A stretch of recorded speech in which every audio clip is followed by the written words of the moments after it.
Molweni ndanamkela kuMamgobhozi TV. Hey bethunani ndiza neendaba esiziva namhlanje zoba uAmahle Biyela unomntwana omncinci.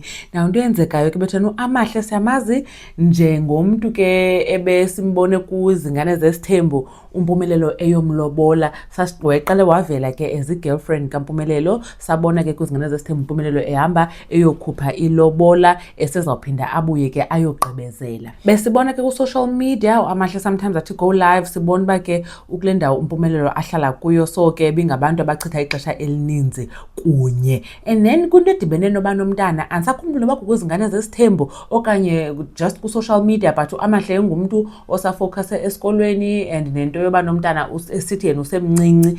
But ke ngoku kwavela ii-rumors zoba heyi uAmahle ukhulelwe. uAmahle ke waya ku-live wathi hayibo yena ukhulelwe, waveza nesisu sakhe ephika ke into yoba ukhulelwe. Kwaphinde ke ngoku uMpumelelo kwividiyo yakhe ke ayenzileyo uAmahle ekhwele emotweni behamba kunye, wambonisa ipicture yakhe, I think bekungoNovemba ngoko. Heyi abantu bathi hayibo uAmahle kutheni ngathi ukhulele, unomzimba but isisu sakhe sike sangathi sikhulu. And then ngoku ke ngoku siva into yoba uAmahle uboniwe esibhedlele kunye noMpumelelo njengoba nibona kule picture apha. uMpumelelo kuthiwa apha ke kuse-Addington Hospital in Durban. Kuthiwa uAmahle ubelekile nge-28th of January, bekungolwesithathu. Kwathiwa ke uye waphuma esibhedlele Friday the 30th of January. Khange sive ke uba ubeleke umntana oyintombi okanye umntana oyikwekwe. Umntu ke lo uthelik ezindaba ngumntu caba ke obepha esibhedlele naye eyobeleka. Then abantu ke ku-social media bayethuka bathi hayibo umntana kaMseleku ayobelekelwa kwi-public hospital, ithini na into. Bebelindele ke mhlawumbi uzaba kwi-private hospital, wade wathi ke omnye phaa kuFacebook uba uyabona ke ngoku uba ebekwi-private hospital ibingazukwenzeka yonke le nto babe befotwa, uyabona abantu babe bethetha.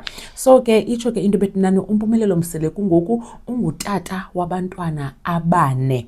Abanye ke basakhalaza noba yho abantwana abangaka phofu ke kuthiwa akabondli ke mos aba baseKapa abantwana. Anyways ke thina sithi congratulations bethunani kuMpumelelo kunye noAmahle uba inyani, but ke nazi ii-pictures and kuthiwa ke baboniwe phaa. Anyways enkosi kakhulu ngothi nibukele le video bethunani. Khanikhe nitsho nani uba nicinga ntoni ngayo uba uAmahle noMpumelelo sebenomntwana ngoku. Mamgobhozi uyanibona kwivideo elandelayo. Bye.